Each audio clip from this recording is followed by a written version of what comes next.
Hi. அப்போ இன்னைக்கோடி நம்ம விக்ரமுக்கு தலைக்கணம் கூடிடும். என்னென்னா எம்ஜே வேற அவுட் ஆக போகிறாரு. எம்ஜே அந்த டாஸ்கில் நல்ல கேள்வி கேட்டார்.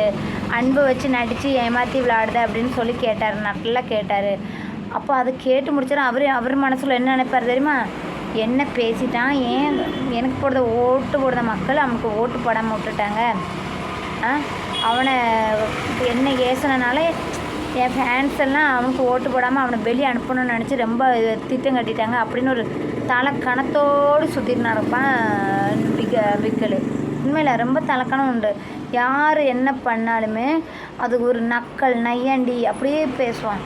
அந்த நேற்றுக்கு அந்த டாஸ்க்கு சேதுபதி நான் அதை பற்றி கேட்கவே இல்லை. அந்த டாஸ்க்கை பற்றி கேட்கவே இல்லை. விக்ரம் நேற்றுக்கு அப்படி விளையாண்டிங்க, ஏதாவது ஒன்று ஆயிருந்துச்சுன்னா யாருக்கா இதை அடிபட்டுனா என்ன ஆயிருக்குன்னு கேட்கல. இன்றைக்கே கேட்பாரு என்னவோ தெரில. விக்ரம் எல்லாத்துலேயும் நல்ல புலம் போல் நடிச்சிட்ருக்கான். உண்மையில் அது என்னது பார்க்கவே நல்லவே இல்லை.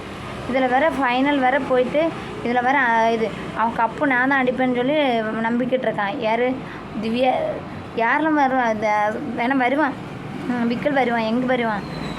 வேணா ஃபைனலு அஞ்சாமத்த ஆள் இல்லைன்னா 4ஆமத்த ஆளாக வந்து நிற்பார். இல்லாமல் ஃபஸ்ட்லாம் வர மாட்டார். ஃபஸ்ட்டு காணும் வினோத்து திவ்யா. ஏன்னா திவ்யாவுக்கு பிஆர் ஓட்டு இருக்குது, நிறைய இருக்குது. அவங்க என்ன விளையாடுதாங்க? ஒன்றுமே விளையாடல. அதுக்குள்ளே விக்ரம் என்ன பண்ணுறான்? ஒன்றுமே பண்ணலை.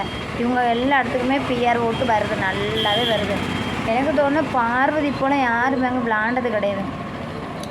அவங்களுக்குலாம் நல்ல பிஆர் இருக்குது, நல்ல இருக்குது. யாருக்கெல்லாம் இருக்குது? நம்ம திவ்யாவுக்கு நல்லாவே இருக்குது, கனிக்கு இருக்கும், நம்ம யாருக்கு விக்கலுக்கு இருக்குது. விக்கலுக்கு இல்லை நம்ம சொல்லவே முடியாது, விக்கலுக்கு இருக்குது. ஃபஸ்ட்டு கான வினோத்து, பின்ன விக்கல், பின்ன நம்ம திவ்யா, கம்ருதீன் வரக்கு சான்ஸ் இருக்கான். கம்ருதீன், பார்வதி 5 பேர் தானே ஃபைனலுக்கு வர முடியும். பிறகு பாக்கி எல்லாவங்களும் அவுட் ஆக்குவாங்களா இருக்கும். ஏன்னா பார்வதி எப்படியும் வராமல் இருக்க மாட்டாங்க ஃபைனலில். அப்போ சபரியும் அப்போ கமருதீன் எடுத்து போடுவாங்க வெளியே. எப்படியா ஒன்று 5 பேர் தான் வருவாங்க. இல்லைன்னா கூடி போனால் ஒரு ஆளை எக்ஸ்ட்ரா அனுப்புவாங்க. ஆனால் பிக் பாஸில் அப்படியே ஒரு ஆளை எக்ஸ்ட்ரா அனுப்புனாங்க. அது போல் எக்ஸ்ட்ரா அனுப்புனா இல்லை நம்ம கமருதீன் இல்லை நம்ம சபரி இதில் வருவாங்க. வேறு எல்லாமே க்ளோஸ் ஆகுன ஆட்கள் தான். எல்லாம் எப்போ பாதி வச்சு தீரும். பின்ன ஓட்டு போடுற ஆட்கள் கொஞ்சம் இதாகிட்டு ஓட்டு போட்டால் வேறு வந்துடுவாங்க, சொல்ல முடியாது. ஆனால் விக்ரம் தலைக்கணம் கூடிகிட்டே இருக்குது. இன்றைக்கி வரை எம்ஜே போனால் அவன் நான் என்ன ஏசினால தான் போயிட்டான் அப்படின்னு நினச்சிட்ருப்பான். அதை பற்றி கேட்டிருக்கணும். சேதுபதி என்னை கேட்காம விட்டுட்டாரு, என்னன்னு தெரில.